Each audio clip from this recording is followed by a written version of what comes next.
Hello, ladies and gentlemen. I'm starting another 3-day interviewing, I guess, residency or another word for it that I forgot right now. But I'm here with the awesome King Tuff, Mr. Kyle Thomas. How are you? How are you Hello, doing? I'm great. You How are excited? you? I'm so excited. Yeah, I'm doing great. It's an honor and pleasure to have you on the show. Um, I don't even know where to begin. You've got such an awesome career, such a storied career, and honestly, a wacky career, which is It's a beautiful bit to see in wacky, music. isn't Yeah. And it's great to see. So, hey, I'm just gonna give a little bit of backstory on how I found you. Honestly, it was my digging with Dino Jr. because I love Dino Jr. and I was just screwing around on their Spotify profile and I found Witch and then I found your work and it's incredible. Very folksy, very beautiful, but also heavy. Like there are certainly heavy moments and darker moments, which is beautiful, the duality. And something certainly that I've been wondering is how do you manage that duality? How do you make sure there's not too much of one aspect in a song or in an album? it? I guess I don't really think about it too much. I just write songs and they tend to come out one way or another, and I kind of just follow the way each song wants to be. Um, so yeah, I mean, I just write the song and I listen, and whatever I'm hearing, I try to I try to make it into reality. But my influences are so all over the place that the songs are kind of all over the place. So that's all it is.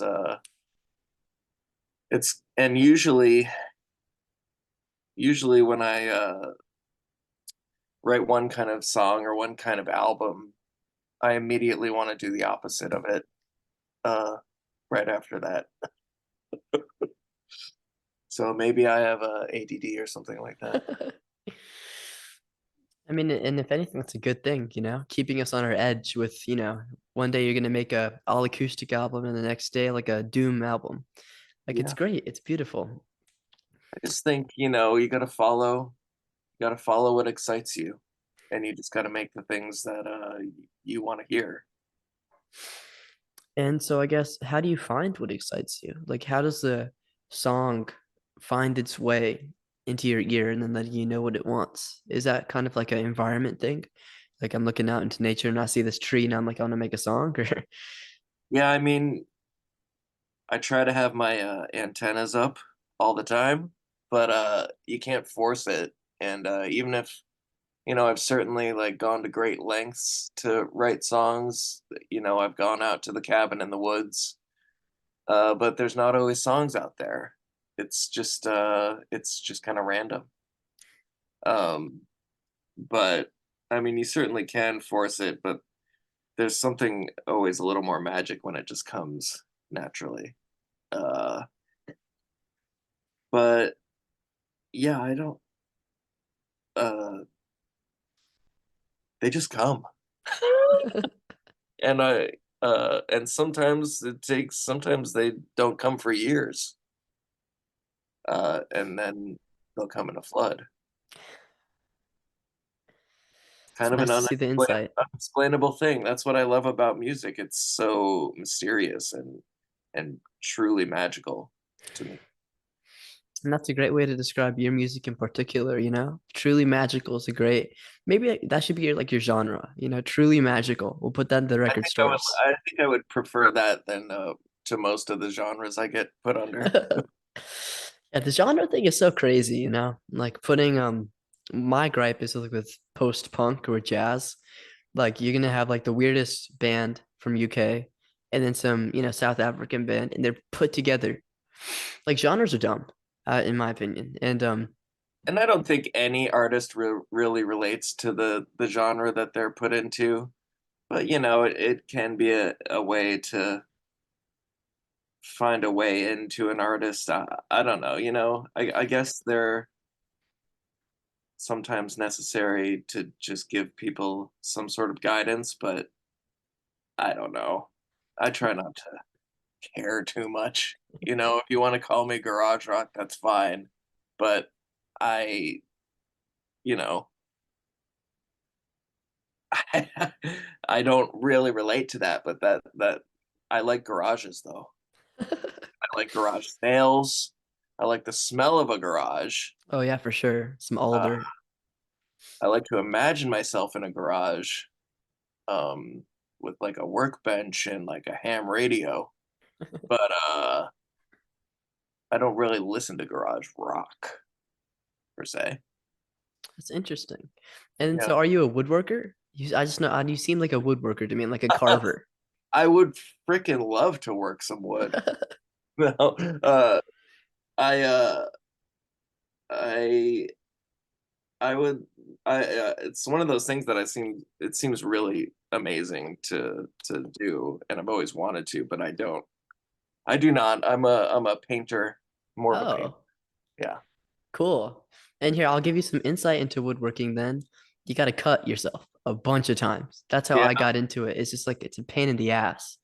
But, once you make a fish with a stick, it's like I made a fish with a stick. I've made in high school I made like a little punk ballerina that twirled. He was like on a rolling device and he twirled. That's the extent of my woodworking. You should get back into it. I'd love maybe that could be your next like project cover, the And maybe punk ballerina. that's my second life.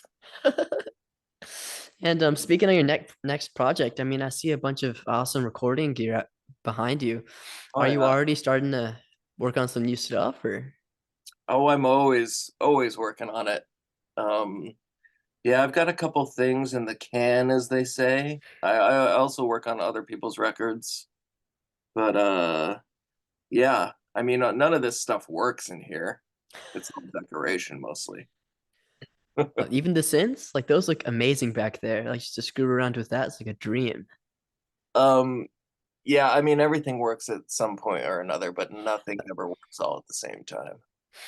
And if anything, that's like the creative, I guess, beauty, because you're kind of you're creatively unbound, but you're still in this box. Like the goddamn drum isn't working or whatever. I know, it's kind of funny. It's the same thing with my trashy guitar. Like sometimes it's if it wants to work, if it's in the spirit's hand to work, it'll work. And some days it just does not care. But It's the same thing with songwriting, you oh know? yeah, yeah, yeah. Going There. back And also limitations, I think, are crucial in art. for sure. When the options are endless, it's when you can get into trouble. And I completely agree. Like I'm a very fond, or I guess I'm strong on the stance that you need some sort of something to do the music, right? Whether it's like someone died that or you got married, or maybe you're moving into a new house. There's got to be some sort of proponent. And that's kind of, like the unbound. It's funny, I get into this with every interview I do. The unbound I guess nature of the internet, right? Where you can do whatever you want and you can see whatever you want. I don't think that's too good. Like it's great because I get to discover bands like you or artists like you, producers like you. But at the same time, I also can like, just make whatever the hell I want and publish it. And sometimes it'll be great, but sometimes it won't. And I completely agree. Limitation is important. Limitation is important. Yeah. As someone who kind of grew up working mostly on tape machines, shifting to working in the computer has been hard because of that endless options. You can really just like go into the rabbit hole of tweaking and making things perfect, which usually means making them more boring. Exactly. Um, so it's I think there's people that are successful at it, but I'm not necessarily one of them. I And talk prefer to to me. have a finite thing. Yeah, yeah. I mean, talk to me about the tape machine. I didn't even see that. That's beautiful. Looks like a movie disc almost. But like Yeah. how did you get into that? How did that appear That's right one. there? This is one of the first tape machines I had. It's a Tascam 388, which most people know of.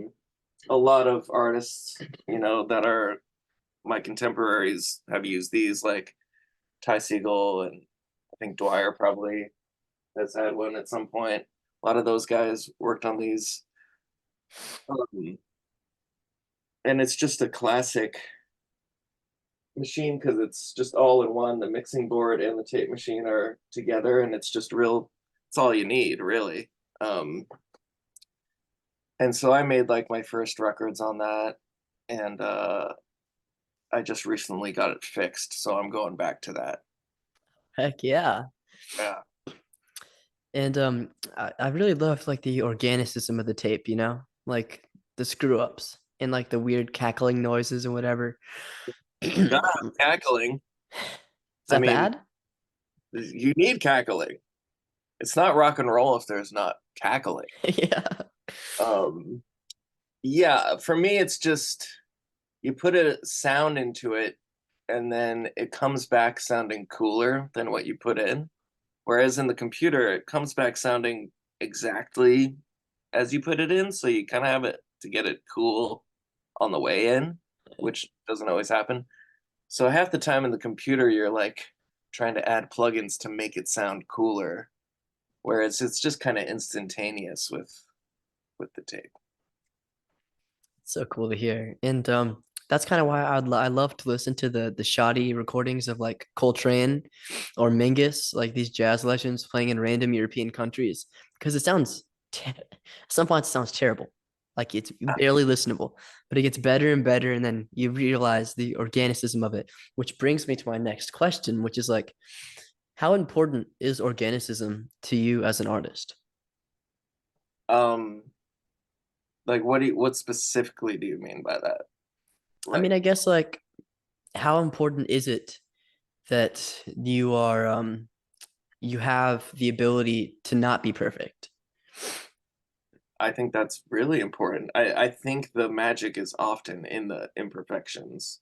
Um, and it is very hard to let yourself keep those imperfections because you might not like the sound of your own voice. You might be like, oh, I'm singing that note flat, you know. But often when I listen to records, those are my favorite things. I like it when people aren't too good because too good is boring. Yeah. You listen to Jimmy Page or something like that, he's sloppy as hell, and it's great because it's energy. Um, you lose energy when you try and perfect things. Um, but yeah, like you're saying, those shitty jazz recordings or something.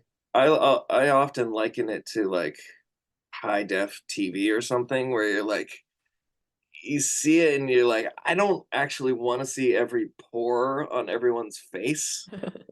Like then you watch an old movie and it's got this haze to it and it seems magical. It seems otherworldly. Yeah.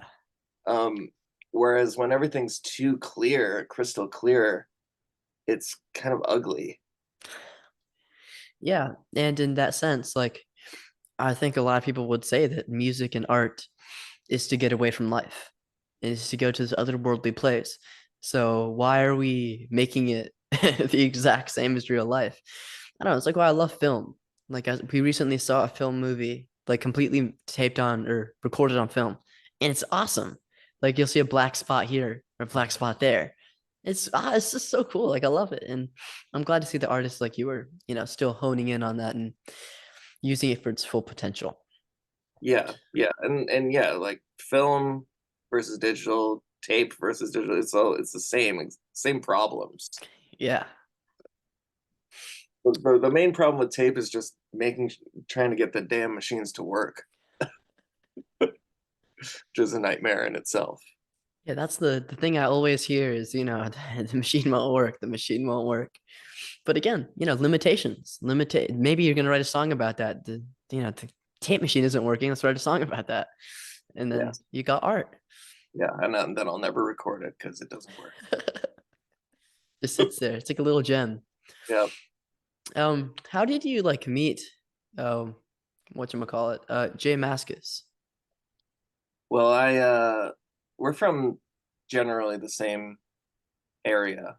I'm from Southern Vermont, a town called Brattleboro, and he's from Amherst, Massachusetts, which is about 40 minutes away. Um, so I'd seen him around before. I worked in a record store when I was about 18, and he would come into the record store. And obviously I was a fan. This would have been, 2000, 2001 or so. Um, and then a guy moved to town who owned a record distribution, and we became friends just through the record store. And he was working with Jay on reissuing the first three Dinosaur records. And I think Jay they became friends. And Jay really wanted to play drums in a band. I think he had been playing in a Led Zeppelin cover band at the time. But Dave, my friend, was like, there's this kid in town who's writing songs, and we should start a band with him. So he asked me, and he's like, you wanna play with me and Jay? And I was like, well, obviously yes. Uh, but it was, a little intimidating. I was probably 20 or 21, to be having Jay play drums and I had to be the lead guitar player in front of Jay was a bit intimidating because I didn't know I barely played the lead guitar at that point. So it's pretty crazy to think about. We had our first practice in my parents' basement, which was pretty cool. Legend in your parents' basement. What's that? You got a legend in your parents' basement. Yeah. Yeah. Yeah, he's so cool, and because like I don't know how, I think it was during COVID. Like that's why I have a jazz master. It's because of him and all the fuzzy kind of guys. And I remember he had like this reverb interview with like the guitar company or sale, whatever you call it, reverb. And like I had a dream that he was just talking to me about guitars, and we were in this big ass room, and they were just guitars. It's kind of scary, with like a guitar legend, and you just got a bunch of guitars, and I don't know, it's Yeah. kind of a nightmare, but I don't know. He's awesome, and it's I cool to see the Midwestern, or I guess Midwest area, maybe a little up north. States have these all these legends. Like you need to look into it. There's a lot of amazing people from there. East Coast. We're East Coast, Northeast, New England. That's where I'm we're from. failing. I'm failing social studies. Crap. Wait, I I, need I, to I didn't pass social studies either. sit Yeah, somewhere Vermont, there. Vermont, Massachusetts, New York, Oh, it's on that side. Maine. That's where we're from. Oh, my bad, my bad. Oh, good. Uh, yeah, I mean, Jay is one of a kind. He's unlike anyone else I've ever met. And what's great about his music is that it's really just you can really hear his personality on the guitar and on the drums.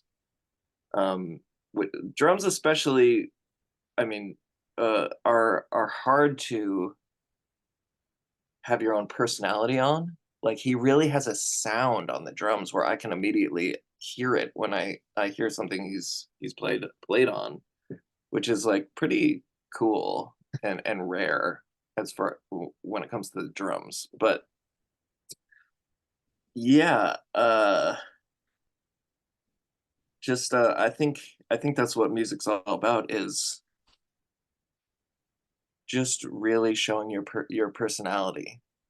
You don't have to be a great singer or a great player even, but if you have a unique point of view, that matters more to me at least. Well said. And yeah, I would liken that personality insert like you got that personality too. But for drummers, it's like I don't know if you know Zach Hill of Death Grips or what's it, Dave Grohl. It's just like when you hear a record with Dave Grohl on it, you know it's Dave Grohl. And with Zach Hill, whenever I'm listening to like some random whatever, on Spotify, you hear those pounding drums, like I know who he is. Yeah. And same with guitar. I'm trying to like I think it's like the older generation have like those really crazy guitar tones, like the Yeah, 70s. But even now, like you got a weird guitar tone, like a recognizable one at that. yeah, yeah. I think I don't know. It's just all about finding your little thing, finding what tickles your ear and following Tickles that. your ear. Yeah. And what like drummers tickle your ear? Well, I'm a Ringo man, of course. But obviously all the greats. I mean, it's that's a hard question. Jim Keltner. Ooh, yeah. Uh, you know, but honestly, Jay, I love playing with Jay. He's extremely hard to play with because he's kind of unpredictable. Like he'll be playing a fill, and I don't know when he's gonna come out of that fill. I just kind of have to be on my toes. But it is really cool to play with someone that has such a sound. Um, and like I feel like I'll write a song, and then when his drums get put on it, it instantly sounds like the band, which is really cool. Yeah, it is. And I guess in that way, you guys are kind of like a jam band, right? Like just riffing off of each other and improvising. I know you probably don't like to be likened to a jam band, but like not all jam bands are Fish or The Dead. Yeah, Like yeah. Well, you have to understand that I come from the land of jam band. yeah. Fish is also from Vermont. Yeah. So I did grow up being kind of against that because I was a punk. But of course, you know, I've jammed quite a lot. I wouldn't call Witch a jam band though. It's Nah. very like it's pretty like to the point. We don't really fuck around. Um, And how about your solo stuff? Like would you call when you're like doing a solo performance, would you call that a jam sesh, I guess? I would say there's occasionally jam sections when I play live if I'm playing with the band. There'll occasionally be, a more open section that's open for improvisation. But I don't know. I'm such a songs guy. I I I don't love that. I don't love doing that just because you have to be really good to pull that off. And I'm not necessarily that kind of musician. I like to write. I like to write things and then maybe like expand on the written parts, but I don't know, often jamming can be really boring. Yeah, so I'm guessing you don't like 70s prog or like the 30-minute epics. Not so much. No?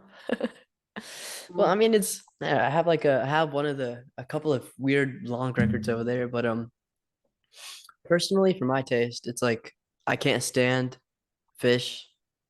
Like I get the it's cool, it's so cool, but I just can't listen to it.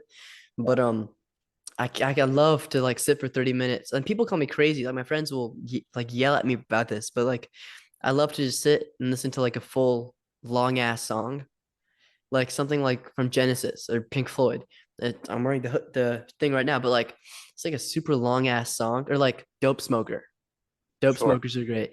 Like Sure. even though it gets hella repetitive, like it's the same riff over and over, but like at the same time, it's kind of hypnotic.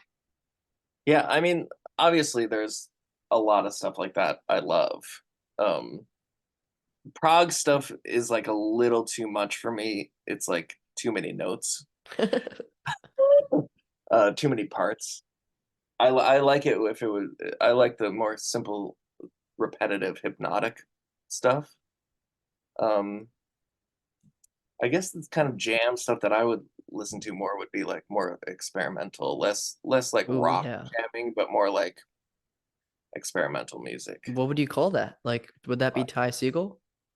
no, like not rock music, more like Terry Riley or something, Oh, okay, okay. stuff like that. Yeah. I mean, I love experimental music, but my issue with it is like I cannot listen to that while like doing homework. Like I cannot. I still stop doing homework and I'll just listen to the whole record. Like I Yeah. can't. That's my. I mean, I guess that's a good thing, you know. Like I guess with your music, it's attention grabbing. You know, like it's you're there the whole time you're present.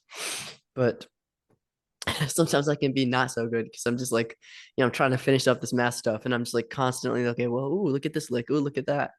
Yeah. But again, that's the beauty of art and as the artist and as the what's the word? Good human being. Which brings me to the next thing, right? Do you enjoy producing and mixing and doing all of that as much as being in the front seat? Um, Definitely parts of it I do. I really like being in the studio and writing songs, whether it's myself or with other people. I the creation part of it is my favorite part. So whether it's my music or someone else's, I enjoy that the most. It can be hard to work on other people's records, and just because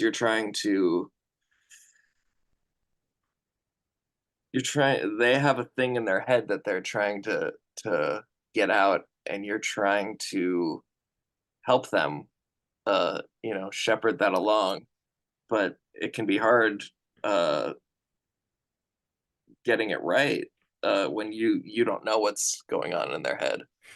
Um, so it can be challenging, but it is really rewarding when the collaboration works. Oh yeah. It's a beautiful to like with Witch is a great example. It's awesome. It's awesome to hear all your idols playing, these albums and they sound amazing. Like sometimes, like the Rock Hall of Fame, they'll have like big collaborations. Sometimes it stinks. Like Yeah, sometimes it's like off, it's awful. And like you sometimes you get Prince doing the solo on "While My Guitar Gently Weeps." yeah. Uh, was that a rock hall thing? I don't know, but I it's think like, I don't know. It was honestly, I think that was amazing. yeah, Like the issue, and that's like the thing, and that's my thing with uh playing with other people is sometimes you're gonna get like an amazing, saxophonist, bassist, this guy that can do everything, Jay Mascis.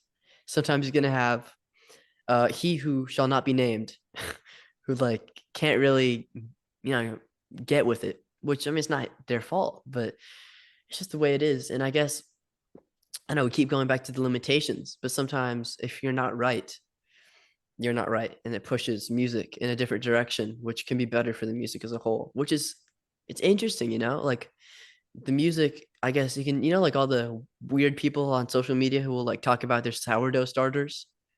Maybe sure, music's like a sourdough starter. Like you got to feed it and you got to, I don't know how sourdough works, but you got to like do the stuff to do for sourdough, and then you put it into a bread and it's some damn good sourdough. Who yeah. knows? Food for thought. Are It you a takes. baker? I wouldn't say that. I like to eat baked goods. Oh yeah, of course. I like to watch the British Bake Off. Oh yeah, that's like a what's it, a homey kind of show, Like I love watching that with my dad.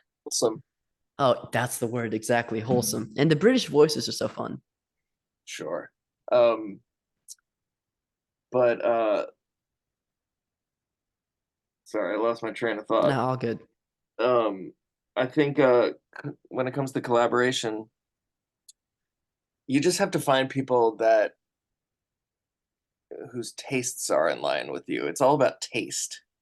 Mhm. Whether it's other musicians you're playing with or producers, you have to have a similar taste um, for it to work. Otherwise, it's like I often it can feel like putting on clothes that don't fit or clothes that look weird on you. You have to find like the right outfit that looks Yeah. good on you and that like elevates you. So like when you work with the right people, it really elevates the music. Um, but that can be hard to find.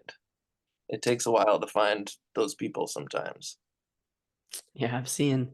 And something I do want to point out, you are like, it's really cool to see the songwriting side of you like stick out when we're talking.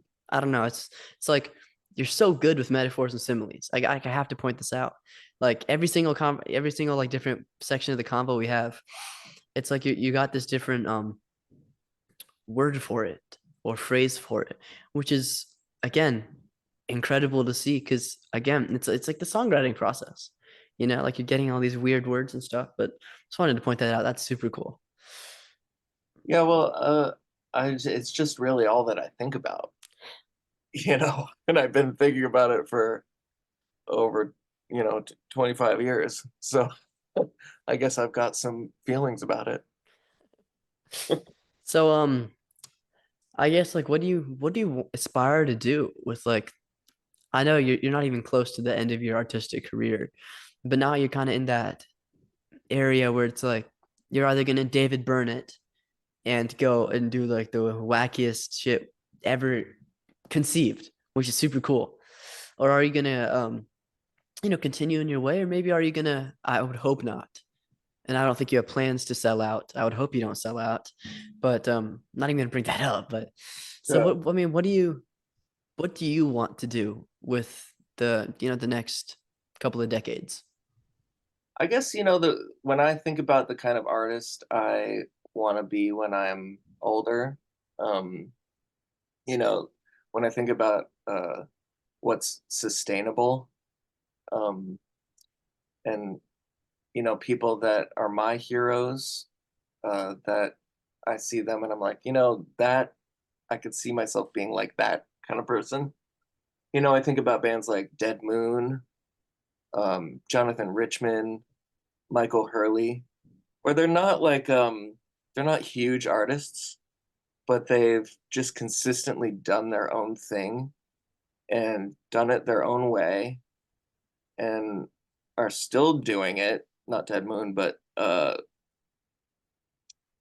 and they have a dedicated group of people that will always come out to their shows and buy their records, and it's really like, feels like a community too, like the people that like these people, and it feels like really special.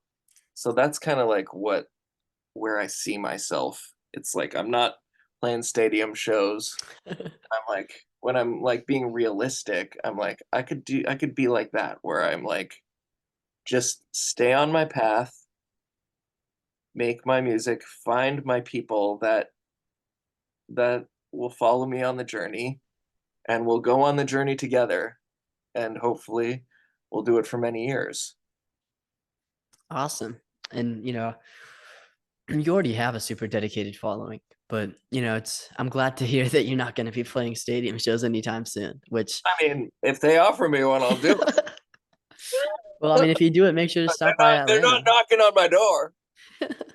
Who knows? Maybe you never know what happens. You never So know. I mean, um I've been trying to sell out for years. They won't have. that's the pursuit, like and again, it's like the smaller artists, the indie artists are incredible. Like I can't even wrap my mind around how many like I've been going discovering music. There's so many incredible artists that have like 1,000 listeners or 2,000 listeners. What the hell? I mean, it's like, oh, dude, I can't even start to wrap my head around it that there are these incredibly skilled musicians that are being left in the dust. But It often seems like the cream rises to the bottom, yeah, exactly. rises to the top somehow. Uh, Yeah, and I don't know why that is. it's the Um, industry. It's just the weird. It's weird the way commercialization and everything. But here I'm gonna give you one last question, and you got 5 minutes to answer it. I'm oh sorry. boy, It's Zoom. It's dude. Zoom corporate. Give me the free version. I'm not paying $6 a month. I'm not doing that. So we're gonna get on this, okay? give this man a subscription. Exactly. Come on, Zoom corporate, hit me up. Um, you please give me three artists, three whatever. So it can be three different categories, or you can do three of like three songs, right? Or just whatever you want, authors, food, whatever. That can change someone's life. We're at 4 minutes, 20 seconds. Woo, doggy. Well, I'll start off with somebody who changed my life, and this is a kind of a basic kind of a basic answer for a lot of people, I would think, and maybe it's kind of boring, but or maybe it's not. I'm sure a lot of people don't know who this is, but when I was about 10, I read Richard Brodigan, and that writing really opened my mind that things could be weird, you know, that it Yeah. was okay to be weird. Um, and I don't know if he's an author that people can really get into when they're older. I think you kind of have to hit him in your youth to really like connect to it for some reason. But that was one that really kind of got me started on my journey. Um, God, who else? How about Beefheart? Oh, I love beef art. Oh, Uh, incredible. you know, just there's another one who's just truly personality Yeah. and such a there's such just a deep well of stuff there that you can dive into. Yeah. And I guess my other one would be someone similar to that, but totally different, who's one of my best friends. His name is Chris Wiseman, Chris and Wiseman. he is a songwriter who has probably hundreds of albums at this point. He's one of the most prolific people I know. But he's just totally he doesn't have a filter. He just he sits down, writes a full song, lyrics and everything, and then moves on to the next one. Records it all in a day. It's done. Doesn't even Incredible. think about it again. And it's so there's just to me he's somebody who people will discover, and they are discovering him, but he's somebody who there's just it's like a treasure trove waiting to be unlocked. Awesome. And again, with your incredible metaphors or similes, or I'm sorry, Mrs. ELA teacher, if you're watching this, but Oh it's no, I don't know what the word is either. yeah, it's just confusing. But it's been an honor. It's been a pleasure. You're a super interesting guy. I hope you'll stop by Atlanta next time you tour, next time you do Oh whatever. yes, I love Atlanta. Sweet, maybe play the Oh, Masquerade or something. But sure. I'm gonna this stupid Zoom's gonna cut me off. So it's been incredible. Okay, and Great talking hopefully, to you. I know it's great talking to you. Great conversation. Anytime. Hopefully, Witch stops by soon. Hopefully, something happens. Whatever happens, as We long as you're here. hopefully in the fall we've got a new record, so it's coming. Yeah, Beautiful to hear. Thank you so much. And I don't know where you're at, so have a wonderful day. Have a wonderful night. you too. Adios.